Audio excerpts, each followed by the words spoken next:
नमस्कार दोस्तों, स्वागत है आपका एक बार फिर से हमारे YouTube चैनल जिसका नाम है म्यूजिक वाले गुरी सर। हमने शुरू की थी म्यूजिक कंपटीशन एग्जाम्स की तैयारी और हमारा जो बड़ा टॉपिक जीवन परिचय यानी कि लाइफ स्केच का चल रहा था। इसके अंदर कुछ विद्वानों के बारे में हम पढ़ चुके हैं और आज जो है हमारे विद्वान जिनके बारे में हम पढ़ेंगे वो है पंडित दामोदर। पंडित दामोदर के बारे में डिटेल से हम जानेंगे।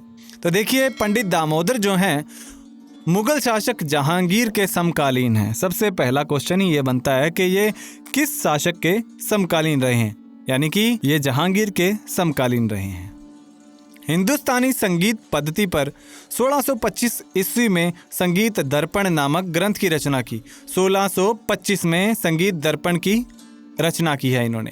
रागाध्याय का इस ग्रंथ में विस्तृत रूप से वर्णन किया, यानी जो रागों का अध्याय है उसके बारे में इस ग्रंथ में पूरी डिटेल आपको बताई गई है। तो पढ़ते हैं इनके ग्रंथ के बारे में। देखिए, संगीत दर्पण। संगीत दर्पण संगीत का दूसरा उत्तम ग्रंथ है। तो आप कमेंट्स में ये बताएंगे कि पहला उत्तम ग्रंथ कौन सा था, और इसके बारे में हम पढ़ चुके हैं। संगीत दर्पण 2 अध्यायों में विभाजित है। पहला अध्याय स्वर अध्याय है और दूसरा अध्याय राग अध्याय है, यानी कि पहला जो अध्याय है वो स्वर अध्याय, दूसरा राग अध्याय। स्वराध्याय में नादोत्पत्ति यानी कि नाद की उत्पत्ति, श्रुति स्वर, ग्राम, मूर्छना तथा 32 तानों का वर्णन है।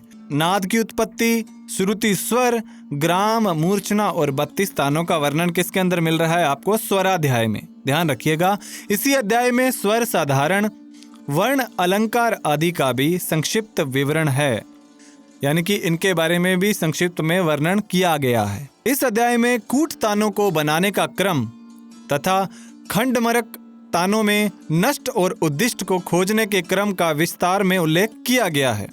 ठीक है, नष्ट और उद्दिष्ट को खोजने का क्रम भी है इसके अंदर। क्रम यानी कि कूट तानों को बनाने का क्रम, खंड मेरक जो ताने होती हैं उनमें नष्ट और उद्दिष्ट को खोजने का क्रम भी इसके अंदर डिटेल से बताया गया है।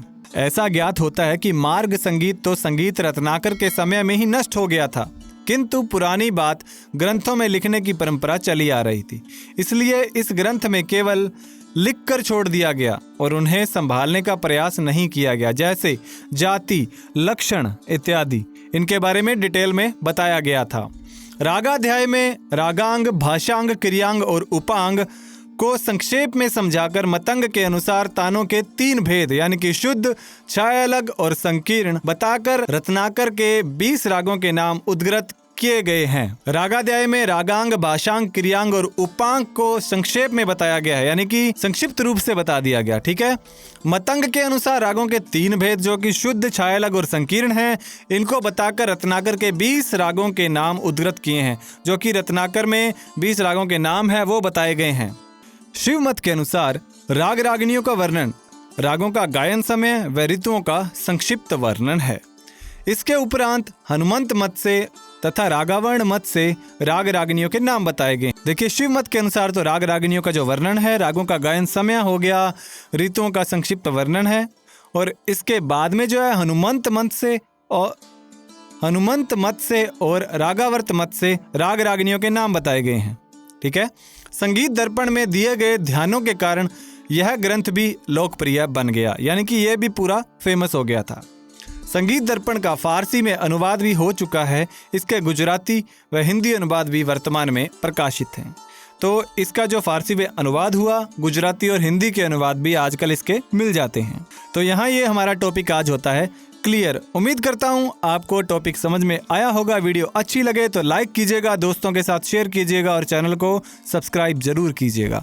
तो इसी के साथ में आगे के जो विद्वान हैं उनके टॉपिक्स स्टेप बाय स्टेप आते रहेंगे। चैनल के साथ बने रहिएगा। मिलते हैं नेक्स्ट वीडियो में, तब तक पढ़ते रहिए, बढ़ते रहिए। जय हिंद, जय भारत।